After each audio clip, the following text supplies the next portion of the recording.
जय Shri Radhe friends. Cigarette door बंद होते ही पूरे हॉल अंधेरे में डूब गया। एड्रियन ने तुरंत सबको शांत रहने का इशारा किया। कोई अकेले आगे नहीं बढ़ेगा। लेकिन अगले ही पल फर्श के नीचे से एक हल्की आवाज आई और पूरा कमरा अचानक धुएं से भरने लगा। विक्टर ने कियारा का हाथ पकड़ लिया। सब पीछे हटो। रेहान ने मीरा को अपने पास कर लिया। मीरा, मेरे पास रहना। एड्रिन ने आर्या को अपनी तरफ खींचते हुए कहा, कुछ भी हो मुझसे दूर मत जाना। ईवा और एथान भी एक दूसरे के करीब खड़े हो गए। कुछ ही सेकंड में धुआं इतना घना हो गया कि किसी को कुछ दिखाई देना ही बंद हो गया। फिर एक एक करके सबकी आवाजें दूर होती चली गई। जब एड्रियन को होश आया, वह एक अंधेरे कमरे में था। उसके हाथ बंधे हुए थे और सामने सिर्फ एक बंद दरवाजा था। उसने तुरंत उठने की कोशिश की। आर्या, कोई जवाब नहीं आया। उसने फिर आवाज लगाई, विक्टर, रेहान, लेकिन पूरा कमरा खामोश था। दूसरी तरफ आर्या भी एक अलग कमरे में थी। वह उठी और दरवाजे तक पहुंची। एड्रियन, बाहर से कोई भी जवाब नहीं आया। उसके चेहरे पे चिंता साफ दिखाई दे रही थी। उसे अपने लिए डर नहीं था, उसे बाकी सबकी चिंता थी। उधर विक्टर एक छोटे कमरे में बंद था। उसने दरवाजे को देखा और फिर धीमे से कहा, कियारा। उसे सबसे ज्यादा चिंता कियारा की थी। उसी समय पास के किसी कमरे से हल्की आवाज आई।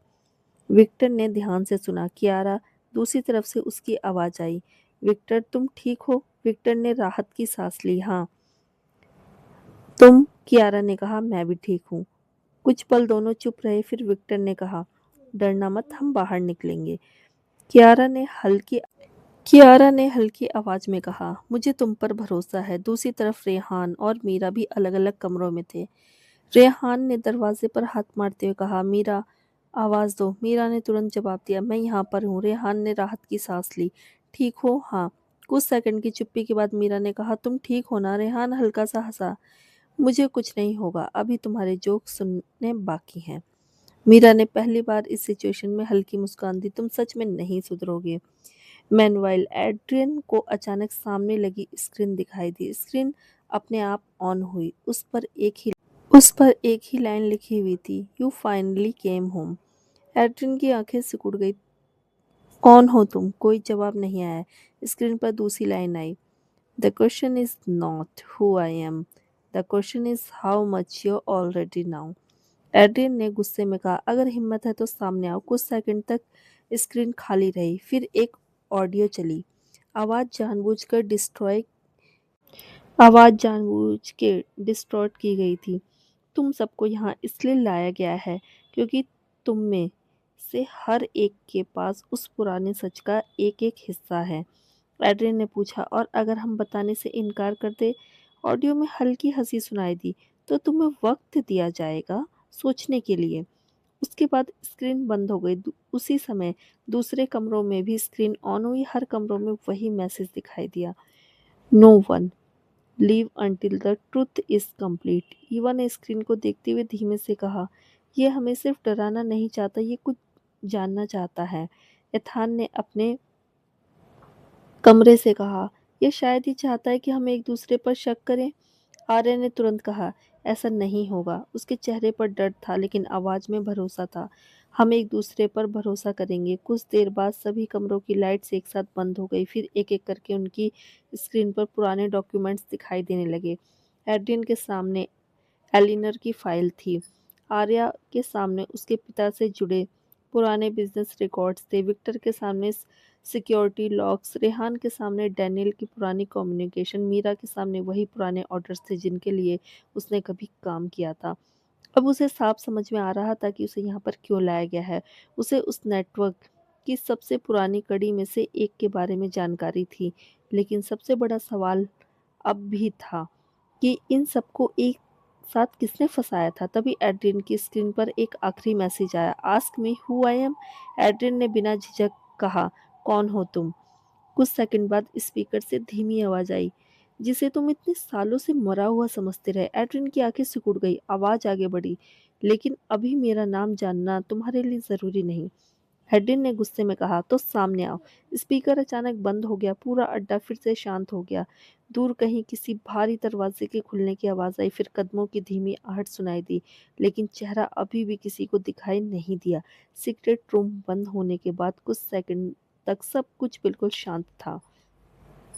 एड्रिन ने पीछे मुड़कर देखा, लेकिन रास्ता पूरी तरह बंद हो चुका था। सब मेरे पास रहो, उसने कहा।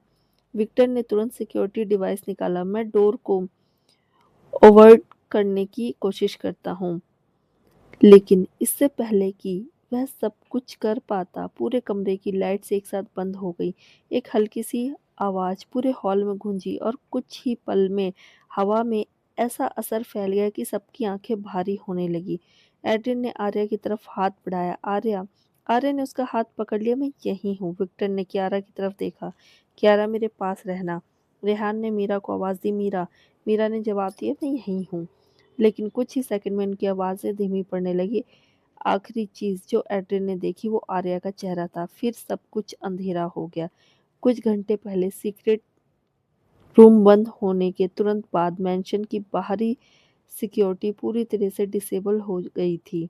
मेन गेट अपने आप खुला। कैमरास एक एक करके ऑफलाइन होते गए। बाहर खड़ी कुछ गाड़ियों की सिर्फ धुंधली परछाई सिक्योरिटी सिस्टम में दिखाई दी, लेकिन किसी का चेहरा रिकॉर्ड नहीं हुआ। एक-एक करके सभी को बाहर लाया गया। किसी को कुछ समझने का मौका नहीं मिला। रास्ते में अलग-अलग जगहों पर व्हीकल्स बदले गए ताकि कोई भी लोकेशन ट्रेस ना कर सके। किसी को यह पता नहीं था कि वे कहाँ जा रहे हैं।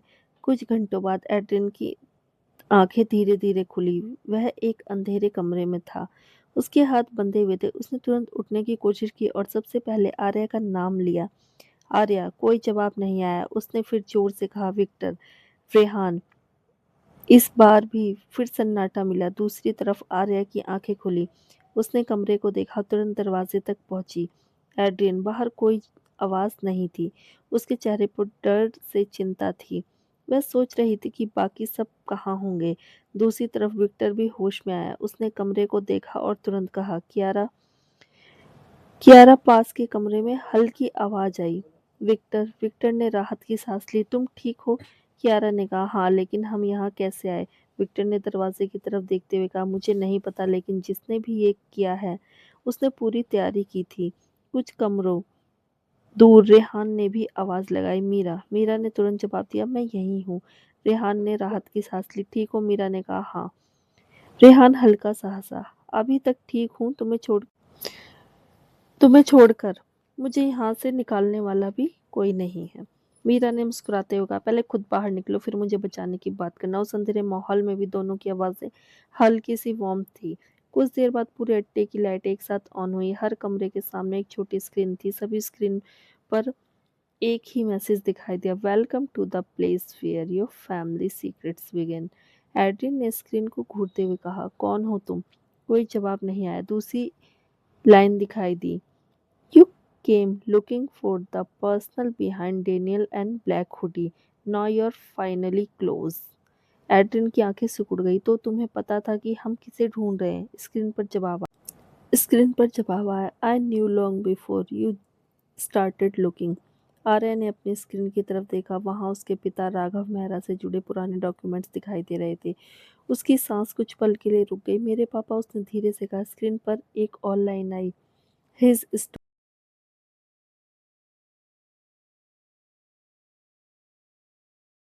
His story is not what you were told. Arya ने तुरंत कहा, अगर मेरे पिता के बारे में तुम्हें इतना ही पता है तो सामने आओ। स्क्रीन कुछ सेकंड के लिए बंद हुई। फिर सिर्फ एक सिंबल दिखाई दिया, वही सिंबल जो डैनियल और ब्लैक हुडी से जुड़े पुराने रिकॉर्ड्स में मिला था। एड्रिन ने अपने स्क्रीन पर वही सिंबल देखा। अब उसे समझ में आ गया था कि डैनियल और ब्लैक हुडी सिर्फ इस खेल के हिस्से थे। असली खिलाड़ी अब भी पर्दे के पीछे था। विक्टर ने दरवाजे को चेक करते हुए कहा, जिसने हमें यहाँ लाया है वो चाहता है कि हम अपनी अपनी जानकारी जोड़ें। कियारा ने पूछा, और अगर हमने ऐसा नहीं किया? विक्टर ने उसकी तरफ देखा, तो वो हमें मजबूर करने की कोशिश करेगा। कियारा ने हल्की आवाज में कहा, तुम अकेले कुछ मत करना। विक्टर मुस्कुराया, तुम्हें चिंता करने की आदत है, कियारा ने जवाब दिया, और तुम्हें खुद को खतरे में डालने की। दोनों कुछ पल चुप रहे। दूसरी तरफ मीरा अपनी स्क्रीन पर पुराने ऑर्डर्स देख रही थी। उसके चेहरे पर चिंता थी। रेहान ने दरवाजे के उस पार से पूछा, क्या मिला? मीरा ने कहा, कुछ ऐसा जो साबित करता है कि ये नेटवर्क बहुत पुराना है। रेहान ने कहा, और? मीरा ने धीमे से जवाब दिया, और शायद वही वजह है कि मैं भी इसी कमरे में हूँ। रेहान की आवाज़ गंभीर हो गई। जो भी हो, तुम अकेली नहीं हो। मीरा ने पहली बार राहत की सांस ली। उसी समय एड्रियन की स्क्रीन पर एक आखिरी मैसेज आया, tomorrow you will meet the person who knows why you were chosen Adrian. Adrian ने स्क्रीन को देखा और धीमे से कहा, हम तुम्हारा इंतजार करेंगे। स्क्रीन बंद हो गई। पूरे अड्डे पे फिर से अंधेरा छा गया। किसी को अभी तक नहीं पता था कि अगले दिन उनके सामने कौन आने वाला है, लेकिन इतना साफ था कि उन्हें यहाँ सिर्फ कैद करने के लिए नहीं लाया गया था। उन्हें एक ऐसे सच के सामने खड़ा करने के लिए लाया गया था जो ब्लैकवुड फैमिली की पूरी कहानी बदल सकता था। स्क्रीन पर अचानक एक चेहरा दिखाई दिया और अगले ही पल पूरे अड्डे में जैसे सबकी सांसें थम गई। किसी को एक शब्द बोलने की हिम्मत नहीं हुई। आर्या की आंखें स्क्रीन पर जम गई। उसका चेहरा बिल्कुल सफ़ेद पड़ चुका था। होंठ काँप रहे थे, लेकिन आवाज़ जैसे गले में ही अटक गई थी। पापा, पापा, उसके मुंह से मुश्किल से ही निकला। एड्रिन ने उसकी तरफ देखा और फिर स्किन की तरफ। विक्टर, कियारा, रेहान, मीरा, ईवा, एथान, कुछ पल के लिए सब बिल्कुल एकदम स्टंट रह गए थे, फ्रीज हो गए थे कि सामने खड़ा आदमी कोई और नहीं, राघव मेहरा है। वही राघव जिसे पूरी दुनिया सालों पहले एक एक्सीडेंट में मरा हुआ मान चुकी थी। आर्या धीरे धीरे पीछे हट गई। उसकी आंखों से आंसू निकल पड़े। ये कैसे हो सकता है? राघव ने शांत आवाज में कहा, क्योंकि मैं उस एक्सीडेंट में मरा नहीं था आर्या। वो एक्सीडेंट मेरी मौत नहीं, मेरी सबसे बड़ी चाल थी। आर्या ने कांपते हुए पूछा, तो आपने हम सबको इतने सालों तक क्यों बताया कि आप मर चुके हैं? राघव ने जवाब दिया, क्योंकि अगर दुनिया को पता चल जाता कि मैं जिंदा हूं तो मेरा पूरा प्लान उसी दिन खत्म हो जाता। एडन की आवाज़ गुस्से से भर गई। प्लान? तुम्हारे प्लान की वजह से कितने लोग खतरे में आए राघव। राघव ने उसकी तरफ देखा। तुम जानना चाहते हो कि मैंने क्या किया? तो आज सब सुन लो। कोई आधा सच नहीं होगा। कमरे में सन्नाटा छा गया। राघव ने स्क्रीन पर एक पुरानी रिकॉर्डिंग चला दी। उसमें ब्लैकवुड मैंशन का वही हिस्सा दिखाई दे रहा था जहाँ सालों से कैमरास अचानक बंद हो जाते थे। राघव ने कहा, तुम लोग हमेशा सोचते रहे कि सिक्योरिटी सिस्टम खराब है, कैमरास अपने आप बंद नहीं होते थे, उन्हें मैं बंद करवाता था। विक्टर की आंखें सिकुड़ गई। मतलब मेंशन में जो भी कुछ दिखाई देता था? राघव ने कहा, वो मेरी निगरानी थी। मैं कैमरास के जरिए तुम्हारी हर मूवमेंट देखता था, कौन किससे मिलता है, कौन कहाँ जाता है, किसे क्या पता है, सब। एड्रियन ने गुस्से में पूछा, और जो भी कभी कभी हमें लगता था कि कोई बाहर से मेंशन को देख रहा है? राघव ने सीधा जवाब दिया, वो भी मेरे लोग थे। मैं खुद हर जगह नहीं जा सकता था, इसलिए ब्लैक हुडी और डेनियल के जरिए निगरानी करवाता था। रेहान ने तुरंत कहा, तो डेनियल तुम्हारा आदमी था? राघव ने सर हिलाया। हाँ, डेनियल ने ब्लैकवुड फैमिली के अंदर रहकर मेरे लिए रास्ते बनाए। मीरा ने धीमे से कहा, और ब्लैक हुडी? राघव ने कहा, ब्लैक हुडी मेरा सबसे भरोसेमंद ऑपरेटिव था, लेकिन एक समय बाद उसने मेरी हर बात मानने से इनकार करना शुरू कर दिया। उसे लगा कि ईवा को सिर्फ डराना काफी है। ईवा चुपचाप स्क्रीन देख रही थी। राघव ने तुरंत उसकी तरफ देखा, लेकिन मेरे लिए ईवा सिर्फ एक टारगेट नहीं थी। एलेनी ने जो जानकारी उसके पास छोड़ी थी, मैं उसे हासिल करना चाहता था। इसी वजह से उसे बार बार खत्म करने की कोशिश की गई। एड्रियन की आवाज़ भारी हो गई। एलिनियर। राघव कुछ पल चुप रहा, फिर बोला, हाँ, एलिनियर को मेरे बारे में बहुत पहले पता चल गया था। उसे समझ में आ गया था कि ब्लैकवुड लेगेसी के पीछे हूँ। उसने तुम्हारे पिता को भी सावधान रहने की कोशिश की थी। एड्रियन ने तुरंत पूछा, मेरे पिता के साथ क्या हुआ? राघव ने कहा, उन्होंने मेरा विरोध किया, इसलिए मैंने उन्हें खत्म नहीं किया, मैंने उन्हें गायब कर दिया। एड्रियन की आंखें फैल गई। तुमने उन्हें कहाँ रखा है? राघव ने जवाब दिया, इतना जानना अभी काफी है कि वो मेरी वजह से तुमसे दूर हुए। एड्रियन आगे बढ़ा, तुमने मेरी माँ को मारा? राघव की आंखों में पहली बार कठोरता आई। एलिनियर ने मेरे रास्ते में आने की कोशिश की, मैंने उसे चुप कराने का आदेश दिया था। ईवा की आंखों में आंसू आ गए। अब उसे समझ में आ चुका था कि एलिनियर की मौत के पीछे कौन था। राघव ने आगे कहा, लेकिन एलिनियर जाते जाते मेरे खिलाफ सबसे बड़ा सबूत छोड़ गई थी। वही जानकारी तुम्हारे पास पहुंची ईवा। इस वजह से तुम भी मेरे लिए खतरा बन गई। एड्रियन ने मुट्ठी भींच ली। और ब्लैकवुड प्रॉपर्टी? राघव हल्का सा मुस्कुराया। प्रॉपर्टी मेरा आखिरी मकसद कभी नहीं था। वो सिर्फ उस रास्ते का हिस्सा थी जिससे मैं ब्लैकवुड लेगेसी तक पहुंच सकता था। विक्टर ने पूछा, तो उस लेगेसी में ऐसा क्या था? राघव ने स्क्रीन पर एक पुराना डॉक्यूमेंट खोला। ब्लैकवुड लेगेसी में सिर्फ जमीन, शेयर्स या पैसा नहीं था, उसमें बरसों पुराने एग्रीमेंट, सीक्रेट्स, अकाउंट और ऐसे रिकॉर्ड थे जो साबित कर सकते थे कि ब्लैकवुड फैमिली के साथ अतीत में क्या हुआ था और किन लोगों ने उस पावर्स का इस्तेमाल किया था। मैं सिर्फ उनकी संपत्ति नहीं चाहता था, मैं पूरे सिस्टम पर कब्जा करना चाहता था। रेहान ने पूछा, क्यों? राव राघव की आवाज़ ठंडी हो गई, क्योंकि जिसने उस लेगेसी को कंट्रोल किया, उसके पास उन लोगों को कंट्रोल करने की ताकत थी जिन्होंने सालों तक पर्दे के पीछे से बड़े फैसले करवाए। मैं सिर्फ अमीर नहीं बनना चाहता था, मैं ऐसा आदमी बनना चाहता था जिसके खिलाफ कोई खड़ा ना हो सके। आर्या अब भी स्क्रीन को देख रही थी। उसने आंसुओं के बीच पूछा, और मैं? मेरे साथ आपने ये सब क्यों किया? राघव का चेहरा कुछ पल के लिए बदल गया। तुम्हें मैंने कभी मारना नहीं चाहा, आर्या। आर्या ने विश्वास से पूछा, तो मुझे अपने पास क्यों लाए? राघव ने कहा, क्योंकि तुम मेरी बेटी थी और ब्लैकवुड फैमिली के सबसे करीब रहने वाली इंसान भी तुम ही थी। तुम मेरे लिए एक कनेक्शन थी। मैं तुम्हें अपने पास रखना चाहता था, इस्तेमाल करना नहीं। लेकिन जब तुम एड्रिन के करीब आई तो मेरे लिए ये सबसे मुश्किल हो गया। एड्रिन ने आर्या की तरफ देखा। उसके चेहरे पर गुस्सा था, लेकिन उससे ज्यादा आर्या के लिए चिंता थी। आर्या ने अपने पिता की तरफ देखा। आपने मुझे बचाया नहीं, आपने मुझे अपने खेल का हिस्सा बना दिया। राघव कुछ पल चुप रहा। फिर उसने कहा, मैंने बहुत गलत फैसले लिए, लेकिन आज तुम्हें एक और सच बता रहा हूँ। तुम्हारे सामने जो पिता खड़ा है, वो वही आदमी है जिसने अपने ऑब्सेशन में सब कुछ खो दिया। कमरे में गहरी खामोशी छा गई। अब सारे पुराने सवाल अपनी जगह पर जुड़ चुके थे। मैंशन के कैमरास, राघव की निगरानी, ब्लैक हुडीज और ऑपरेटिव। डेनियल उसका अंदरूनी आदमी था। एलिनियर उसके रास्ते की सबसे बड़ी रुकावट। एड्रिन के पिता, उसे खत्म नहीं किया गया था बल्कि गायब करके रखा गया था। ईवा, एलिनियर को छोड़े हुए सच की वजह से टारगेट बनी। ब्लैकवुड प्रॉपर्टी सिर्फ रास्ता, और असली जो मकसद था वो ब्लैकवुड लेगेसी और उससे जुड़ी पूरी पावर्स को अपने कब्जे में कर लेना। एड्रिन ने स्क्रीन की तरफ देखते हुए कहा, तुमने हमारे परिवार को सालों तक तोड़ा, लेकिन एक चीज भूल गए, राघव। राघव ने पूछा। कि एड्रिन ने आर्या की तरफ देखा। तुमने आर्या को अपना समझकर सबसे बड़ी गलती की है। वो अब तुम्हारे खेल का हिस्सा नहीं है। आर्या ने आंसू पोंछे और पहली बार अपने पिता की तरफ बिना डरे देखा। मैं आपकी बेटी हूँ पापा, लेकिन आपके अपराधों की वारिस नहीं। राघव कुछ पल तक उसे देखता रहा, फिर स्क्रीन धीरे धीरे बंद हो गई। इस बार कोई नया मैसेज नहीं आया, कोई नया सवाल नहीं उठा, क्योंकि सालों से छिपे लगभग हर सच का चेहरा अब उनके सामने था। राघव के सामने खड़े सभी लोगों के चेहरे पर एक साथ कई भाव थे। आर्या अब भी कुछ बोल नहीं पा रही थी। जिस इंसान को वह बरसों से अपनी जिंदगी से खोया हुआ मानती रही, वही आज उसके सामने खड़ा था, और उसकी वजह से उसकी पूरी जिंदगी के कई सवालों के जवाब एक साथ सामने आ चुके थे।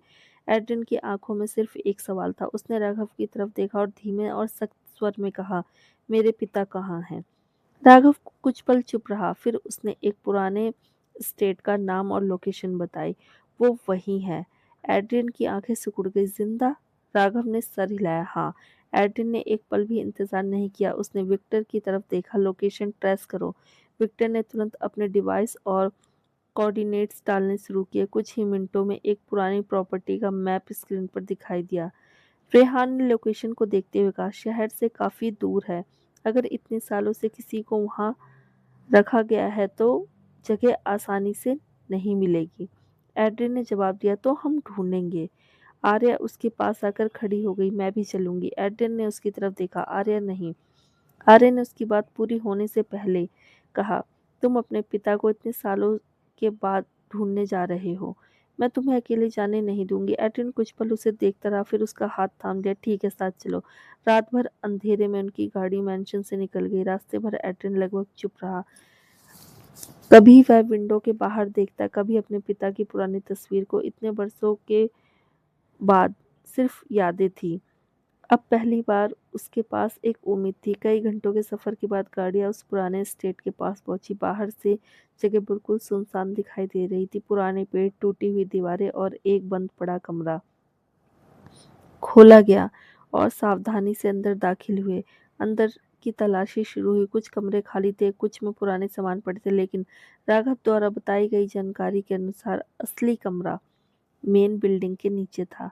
विक्टर ने एक पुराना रास्ता मिला जो दीवार के पीछे छुपा हुआ था। उसने एड्रियन को इशारा किया, शायद यही है।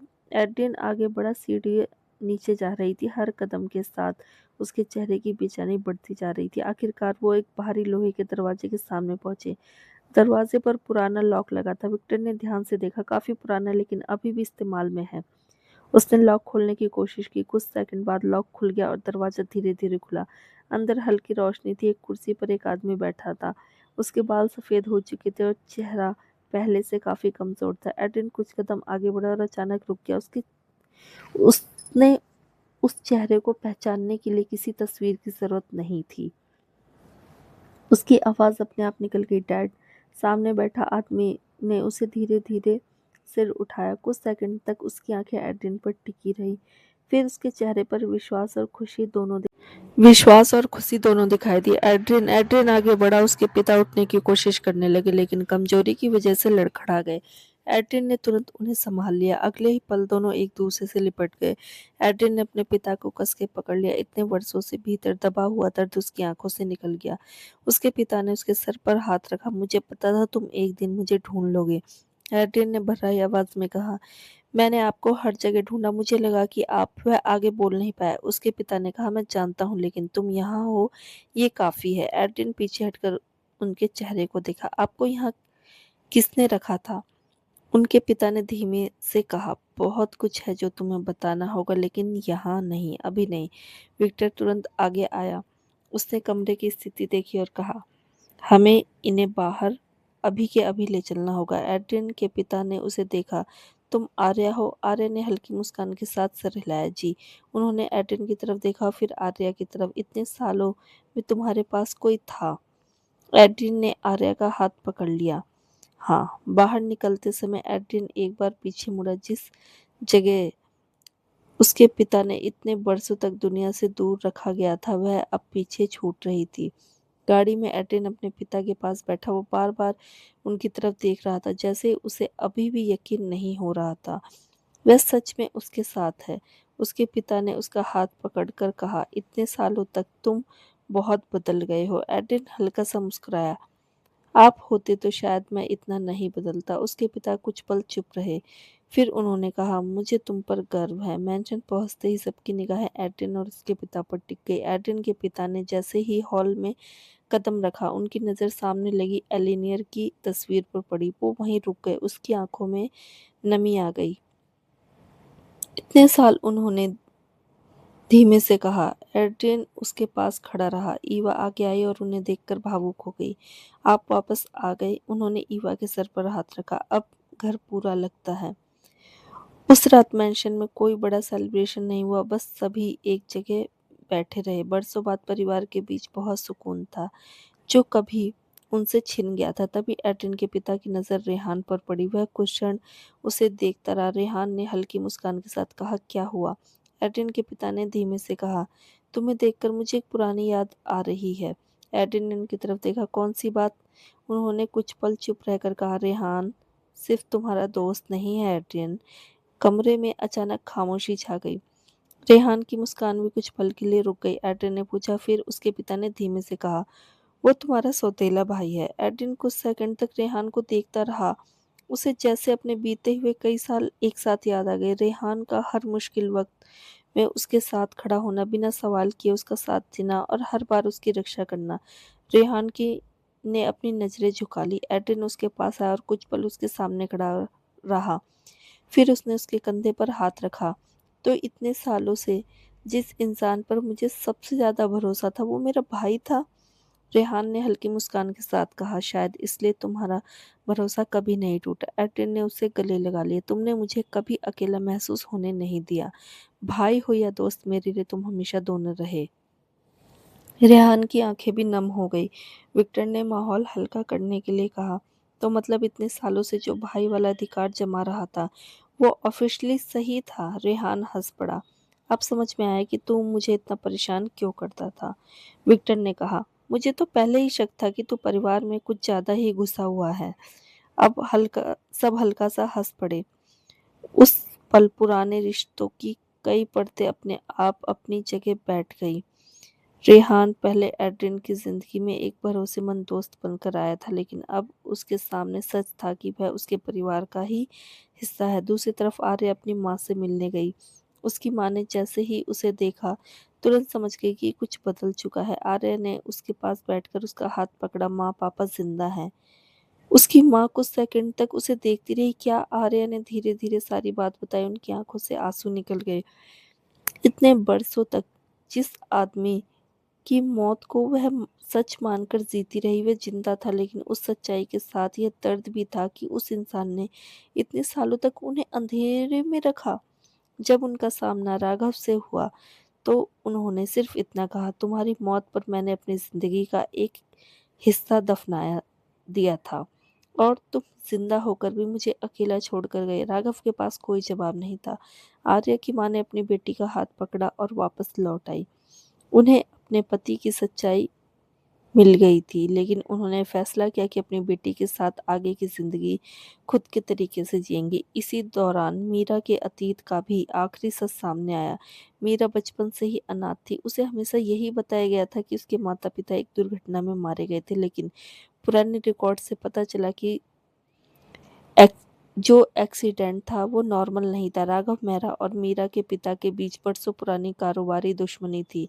मीरा के पिता ने ब्लैकवुड फैमिली की एक पुरानी डील और राघव के गैरकानूनी फाइनेंशियल प्लान को उजागर करने से इनकार कर दिया था, और उनके पास ऐसे डॉक्यूमेंट्स भी थे जो राघव के बढ़ते प्रभाव और उसके गलत कामों के लिए बड़ा खतरा बन सकते थे। राघव को डर था कि अगर वो डॉक्यूमेंट सामने आ गए तो उसका बना हुआ पूरा नेटवर्क और उसके कई वर्षों के प्लान्स खत्म हो सकते हैं।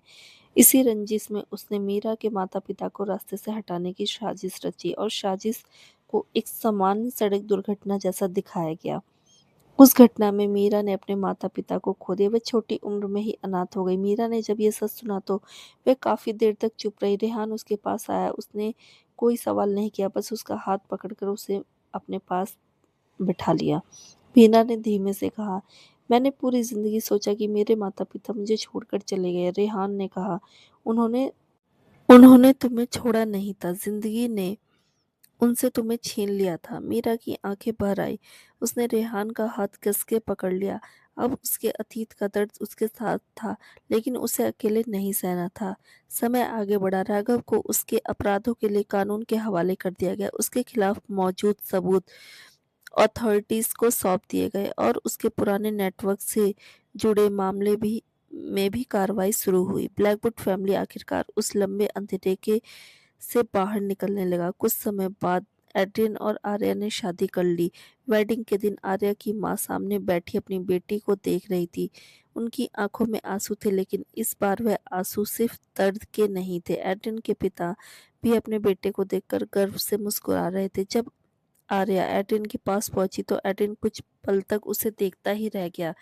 रेहान ने पीछे से कहा, भाई अब देखना बंद भी कर दो। सब हंस पड़े। एड्रियन ने आर्या का हाथ पकड़ लिया। शादी के बाद रात में दोनों बालकनी में अकेले खड़े थे। आर्या ने कहा, इतना सब कुछ होने के बाद भी मुझे यकीन नहीं होता कि हम यहाँ तक पहुँच गए। एड्रियन ने उसका हाथ थाम लिया। अब जो भी होगा हम साथ में देखेंगे। आर्या ने मुस्कुराकर सिर उसके कंधे पर रख दिया। एड्रियन ने उसके माथे पर हल्की किस की। दोनों कुछ देर उसी तरह खड़े रहे। बालकनी की इस ठंडी हवा के बीच जब आर्य ने हल्की सी करवट ली तो उसके भारी लहंगे की सराहट से एड्रियन का ध्यान उसकी तरफ गया। वह समझ गया कि आर्य शादी के इस भारी लाल जोड़े और भारी ज्वेलरी में काफी असहज महसूस कर रही है। एड्रियन ने बहुत ही प्यार से आर्य को अपनी बाहों के घेरे में बालकनी से सीधा कमरे के अंदर ले गया और पीछे से दरवाजे को बंद कर दिया। एड्रियन ने आगे बढ़कर आर्या के सिर से वो भारी पल्लू हटाया और बहुत ही आराम से एक एक करके उसके गले का भारी भरकम हार, कानों के झुमके उतारने शुरू किए। जैसे जैसे एड्रियन के हाथ उसकी ज्वेलरी उतार रहे थे, आर्या को थोड़ा सा रिलीफ महसूस हो रहा था। एड्रियन आर्या के ठीक पीछे गया और उसके भारी लहंगे की डोरी और उसकी ब्लाउज की हुक बहुत ही स्लो स्पीड से खोल दिया। अपनी लाइफ के इस सबसे हसीन पल को खुलकर जीते हुए एक दूसरे की वार्म गर्माहट में पूरी तरह से खो गए थे। दोनों कुछ देर तक उसी तरह खड़े रहे। कुछ समय बाद रेहान और मीरा ने भी शादी कर ली। उनकी शादी में हंसी मजाक की कोई कमी नहीं थी। रेहान ने मीरा से कहा, अब ऑब्वियसली तुम मेरी जिंदगी की सबसे बड़ी परेशानी हो। मीरा हंसते हुए बोली, और तुम मेरी। बाद में दोनों अपने हनीमून के लिए एक खूबसूरत शहर चले गए। शाम को दोनों एक साथ बैठे थे। रेहान ने मीरा का हाथ पकड़कर कहा, अब तुम्हें कभी अकेले अपने पुराने दर्द के साथ नहीं बैठना पड़ेगा। मीरा ने उसकी तरफ देखा और हल्की मुस्कान के साथ कहा, क्योंकि अब तुम हो। रेहान ने मुस्कुराते हुए उसका हाथ कस के थाम लिया। वो दोनों रिजॉर्ट के कांच वाले बड़े से डेस्क पर बैठे थे, जहां से सामने समंदर का पानी और ढलता हुआ सूरज एकदम साफ दिखाई दे रहा था। 19 ईयर की मीरा इस वक्त बहुत ही हॉट और स्टाइलिश मॉडर्न ड्रेस पहने हुए थी, जिसमें उसका लुक बहुत ही कूल और बोल्ड लग रहा था। रेहान भी सिर्फ एक कैजुअल टी शर्ट और शॉर्ट्स में था, जिससे यह यंगर कपल इस ट्रिप पर एकदम फ्रेशर और स्टाइलिश लग रहा था। मीरा के अंदर की वो बेबाक इच्छाएं इस खूबसूरत माहौल को देखकर एक बार फिर से मचलने लगी थी। क्योंकि वो पहले भी एक बार इंटीमेट हो चुके थे, इसलिए इस सेकंड एक भी सेकंड टाइम बर्बाद नहीं किया। उनके बीच जरा भी झिझक, संकोच या डरने की कोई बात बिल्कुल भी नहीं थी। वे एक दूसरे के साथ पूरी तरीके से कंप्लीटली कंफर्टेबल हो चुके थे। मीरा ने बिल्कुल अपने बेधड़क अंदाज में खुद आगे बढ़कर अपने दोनों हाथ से रेहान के कंधों पर फैला दिए और उसकी आंखों में सीधे देखते हुए कहा, तो फिर इस शाम को और स्पेशल बनाते हैं। दूसरी तरफ विक्टर और कियारा की शादी भी हो चुकी थी। दोनों अपने हनीमून के लिए समुद्र के किनारे गए। कियारा ने समुद्र की तरफ देखते हुए कहा, तुम्हें पता है, तुम अब भी उतने ही परेशान हो। विक्टर हंस पड़ा, लेकिन अब तुम्हें मेरी आदत हो चुकी है। कियारा ने उसे देखा और मुस्कुरा दी। विक्टर ने उसका हाथ थाम लिया। दोनों कुछ देर समुद्र की आवाज़ सुनते हुए साथ बैठे रहे। विक्टर ने मुस्कुराते हुए उसका हाथ कस के थाम लिया। दोनों रिसॉर्ट के अंदर शानदार प्राइवेट डेस्क पर बैठे थे। 19 ईयर का विक्टर अपनी लंबी हाइट और मस्कुलर कट्स के साथ बेहद हैंडसम लग रहा था, जबकि 18 साल की कियारा उसके सामने बहुत ही प्यारी और नाजुक डॉल जैसी लग रही थी। ये यंगर कपल पहले भी एक बार करीब आ चुका था, इसलिए इस सेकंड टाइम उनके बीच डरने की कोई भी बात नहीं थी। विक्टर ने बहुत ही प्यार से कियारा को अपनी मजबूत बाहों में उठाया और डेक से सीधा विला के अंदर ले आया। कमरे के अंदर आते ही विक्टर ने कियारा को धीरे से नीचे उतारा और बहुत ही प्यार से उसके होठों पर एक बहुत ही सॉफ्ट और जेंटल किस किया। एडिन और आर्या भी अपने हनीमून के लिए एक खूबसूरत पहाड़ी वाली जगह पर पहुंचे। बहुत ही ठंडी हवा में आर्या बालकनी में खड़ी थी। एड्रिन उसके पास आया। आर्या ने कहा, अगर किसी ने मुझे पहले बताया होता कि मेरी ज़िंदगी इतनी बदल जाएगी तो मैं कभी विश्वास नहीं करती। एड्रिन ने मुस्कुराकर कहा, मैं करता। आर्या ने उसकी तरफ देखा। क्यों? एड्रिन ने उसका हाथ पकड़ लिया, क्योंकि मुझे हमेशा से पता था कि तुम मेरी ज़िंदगी में किसी वजह से आई हो। आर्या मुस्कुराई और उसके करीब आ गई। दोनों चुपचाप कुछ देर तक उस खूबसूरत सुबह को देखते रहे। अब तीनों कपल्स अपनी अपनी ज़िंदगी में बेहद खुश थे। ब्लैकवुड मैंशन की तस्वीर दीवार पर कुछ समय बाद उन तीनों कपल की तस्वीर लगी हुई थी। एडिन और आर्या, रेहान और मीरा, विक्टर और कियारा। पास ही आर्या की माँ की तस्वीर और एड्रिन के पिता उस तस्वीर को देखकर मुस्कुरा रहे थे। कभी इस घर में रहस्य का दर्द था, अब वहाँ सिर्फ एक यादें थी और एक नई जिंदगी की शुरुआत। एड्रिन ने आर्या की तरफ देखकर कहा, अब कहानी खत्म। आर्या ने मुस्कुराकर जवाब दिया, कहानी खत्म, जिंदगी शुरू। एड्रिन ने उसका हाथ थाम लिया और इस बार उनके सामने कोई दरवाज़ा नहीं था, कोई अधूरा सवाल नहीं था, बस एक लंबा रास्ता जिसे वे साथ चलने वाले थे। Happy ending. हमारी कहानी बहुत लंबी नहीं थी, छोटी ही थी, पर प्यार, दोस्ती, परिवार, रहस्य, दर्द, इमोशंस के कई रंग थे। तो प्लीज़ आप हमारे चैनल से जुड़े रहिए। ऐसे ही रोमांटिक, इमोशन और सस्पेंस कहानियाँ आपको आगे भी मिलती रहेंगी। कमेंट करके ज़रूर बताइए कि आपका फेवरेट कैरेक्टर और फेवरेट कपल कौन रहा। आपका प्यार और आपका सपोर्ट हमारे लिए बहुत मायने रखता है। मिलते हैं अगली कहानी में, एक नई कहानी, नए किरदार में। हर हर महादेव दोस्तों।